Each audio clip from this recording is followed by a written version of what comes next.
Stand by. What you hear in the next half hour could have a profound impact on your life. And yes, I believe it will. I'm Terry Somerville, and coming to you from the Spirit FM studio. And I'm going to be talking about three big themes from the book of Revelation and from the end times. You know, a lot of the things that we see going on these days, you can imagine people are saying, it looks like we're coming into the time of the end. And there are some big themes that are in the book of Revelation that I want you to understand. Themes that are indicators of the capture of the mind of people who don't belong to Christ in the Scriptures. It says here in Revelations about how Satan empowering the beast and the false prophet and all of that, those whoever they will be coming forth, they could be emerging right now, and will empower them to take hold of the nations, to, first of all, set up an idolatry. Well, first of all, bring forth immorality throughout the earth, pushing it throughout the earth.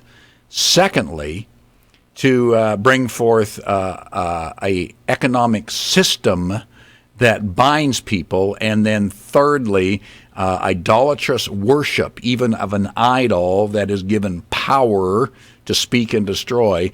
And so that it would be a complete captivation of the population of the world in every nation.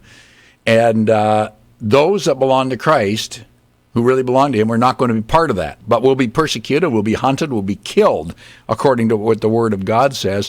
And God will send His holy angels and will bring a judgment, harvesting those that belong to Christ, bring them out of the world, it says here, and then a judgment of those that have devoted themselves to the devil and his wicked systems. So I'm going to talk about three things. It comes from approximately Revelations chapter 12, 13, up to 17, and it's pretty interesting what happens here in this. Now, the first one I want to mention is immorality. A great immorality will come forth throughout the earth. And it's, you see it already taking place right now. And that's why I put it first, even though it's in chapter 17. Revelation, the book of Revelation tends to go in cycles, kind of repeating and advancing. It repeats, but advances more, repeats and advances more. And that seems to be, well, it is a Hebrew type of style where things are said several times in several ways. And we see things from a heavenly point of view, then the earthly point of view. And remember, John the Apostle is having a vision of this.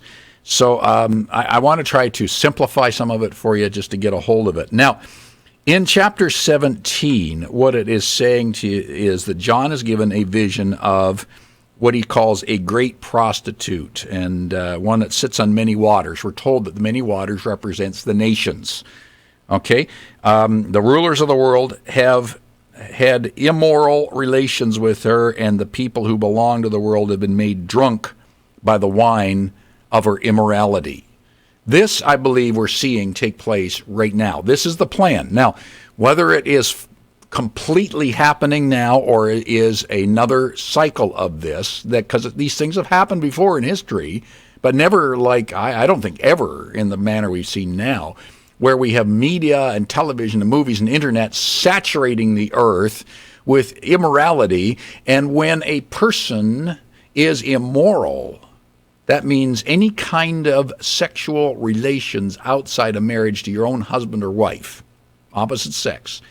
What happens is you become defiled, you become separated in your body, at least, from the Lord, and demonic activity can come and enter you. This is the thing with immorality. Satan knows that if he can get people to give themselves over to immorality, then his demons can begin to work. And he sees this here, John sees this in chapter 17 as a woman sitting on the scarlet beast. Now we find out earlier on that the scarlet beast is the devil. And the woman is wearing purple and scarlet clothing and beautiful jewelry and gold and precious gems and pearls. In other words, you're very attractive to people. But it says earlier on that what is going on with the world has been made drunk by the immorality. What she's up to is making people drunk. It's interesting that that's a word there. It's not that they're becoming drunk. They're being made to be drunk. That's what we see happening with our laws right now. The people of Canada, the United States, the West, from government laws are being made to drink of immorality right now. That is what's taking place these days. And it says there's a mysterious name in her forehead. Verse 5, Babylon, the great mother of all prostitutes, obscenities of the world. And she's drunk. And drunk with the blood of God's people. In other words, those who are witnesses for Jesus. So this ultimately is taking place, crushing down and ultimately on the backs of and even eventually killing those that belong to Jesus. Those that belong to Jesus won't participate in the immorality. And we find out that the beast is actually, or the prostitute, Babylon, is actually a city that is in relationship with the whole world. What city is it that's promulgating immorality to the earth? I don't know, Los Angeles, New York City, London, we don't know what it is. And but what we find out is that this prostitute actually is hated by the nations, and Babylon ultimately will be destroyed by the nations. And it says the waters where the prostitute is sitting represent the mass of people of every nation and language, and the scarlet beast she's riding on, or the 10 horns, represent 10 kings who will reign. And they all hate the prostitute. They will strip her naked, eat her flesh, burn her remains with fire, because God put that plan in their mind to carry out this purpose. And the woman that you saw in the vision represents the great city that rules over the kings of the earth. What great city rules over the kings of the earth? I dare say the only one I can say that I know about is like that is New York City, which is the head of the United Nations. What else? That's the interpretation I can give it right now.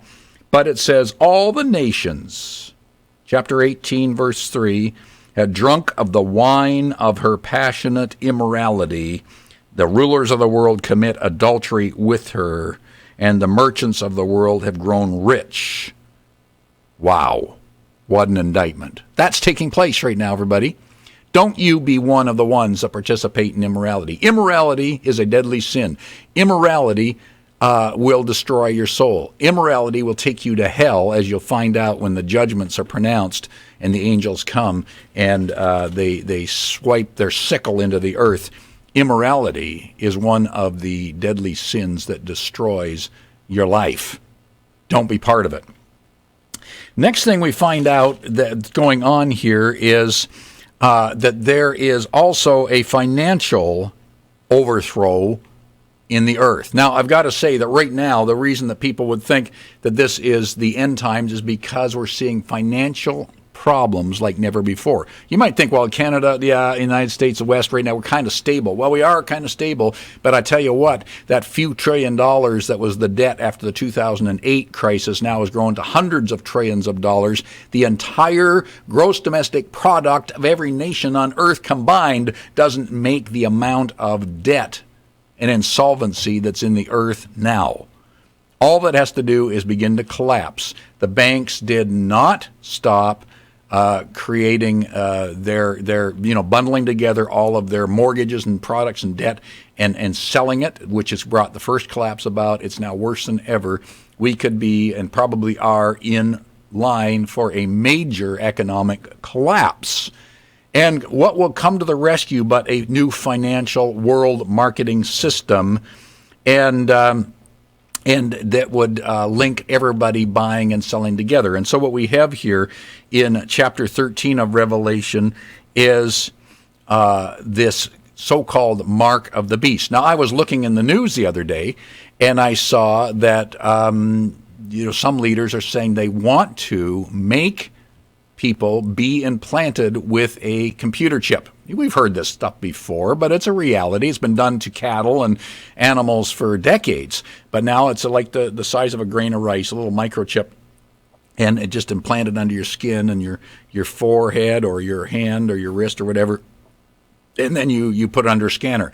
No more scams, no more fakes, no more theft. Everybody's credit and debit and everything is all attached to you personally. They can identify you. It will all be in the name of security. It would all be in the name of stopping terrorism. It'll all be in the name of financial controls and getting things back into order. All you need is a crisis to be able to implement this, and here we go. That the great beast that will come, this great world ruler, which is empowered by Satan, it says he is going to require all the earth and those that belong to the world to worship the first beast, the one that empowers him. And but here's what he says, and I'll get into the false worship later. So the sign number 1, the worldwide immorality, mankind being forced over into immorality. Sign number 2, the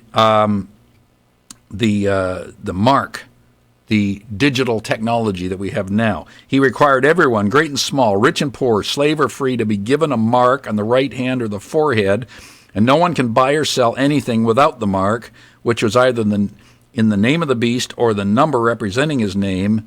And goes on to talk about his number is 666, or the number of man. That 666 actually translated into man. Man is ruler. Man is everything. And so what happens is you, as a human being, become codified. You become a digit. They number you now. You have a serial number now that's in the government system and everything else. And not the same thing as you getting the mark that's in Revelations chapter 13, verse 10, verse 16. And this mark, this chip, size of a grain of rice, implanted, will seal your doom. Those with the mark will go to the lake of fire. Those who take this chip will end up in the lake of fire, burning day and night forever and ever. Second thing I can say, and the reason I'm telling this here in this program is because it's so key. Don't be immoral. Don't get into the immorality that's sweeping the earth. Don't do it.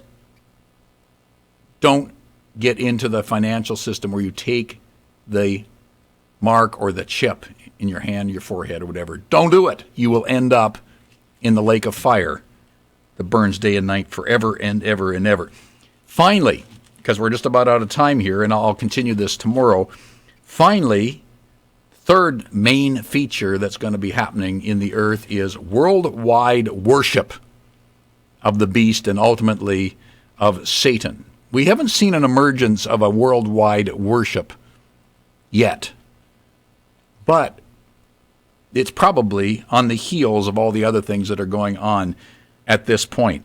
We find this in Revelations chapter 12 and 13. The dragon, it talks about in chapter 12, Satan is trying to devour Israel and then devour the child Christ, and the protection comes, so he declares war against the rest of her children, all who keep God's commandments and confess that they belong to Jesus. So Satan will begin to make war and is now making war against those that belong to Christ. And a great beast rises out of the sea. That's out of the nations. 10 horns, 10 crowns in the horns, and the names written on each head were names that blaspheme God. 10 blasphemic horns, leaders of nations come forth. It's not just the 10 nations, 10 blaspheming nations come forth, speaking against God. And one of them, fatally wounded and healed, returns. Somebody's going to return somehow, supposedly from the dead, and will be given authority and power and make great blasphemies against God. We haven't got there yet. When that starts happening, I'm going to say, yeah, here it is. We're now here. We're now here. And he was given authority, this one that will blaspheme God, and this is Revelations chapter 13, verse 5, to do what he wanted. God is allowing him to have authority to do what he wanted. He speaks terrible blasphemies against God, slanders his name, and all that live in heaven who are in his temple, and this beast is allowed by God to wage war against God's holy people and overcome them. and is given authority to rule every tribe and people and language and nation. I think the word given is interesting here because, well, who gives authority? Right now we are in processes again and again where our own leaders in our countries sign over the authority of some part of our government to world systems, to some conference, and the nations come together and they give away control of our country. Well, somehow this is going to be happening where this particular blaspheming leader is given authority to rule over every tribe and people and language and nation. Can you imagine that happening? It would only happen if there is a terrible, terrible crisis takes place in the earth, a financial crisis, a war, and that sort of thing, and this person emerges on the scene. I think that's what's going to happen yet. And ultimately, that person or persons will emerge with worship of them and blasphemy against God. Now, I'm just about completely out of time here, but let me say this. As you go into chapter 14, you find that the angels of God come and they begin to bring judgment on the earth against those three things. And they bring judgments against Babylon, the city. It falls, and those that are immoral and drinking the wine of the immorality. They bring judgment against this beast and its worship, and all those that accept and worship this creature, this beast, whoever he is, and they bring judgment against immorality, against those who have taken the mark, the financial mark.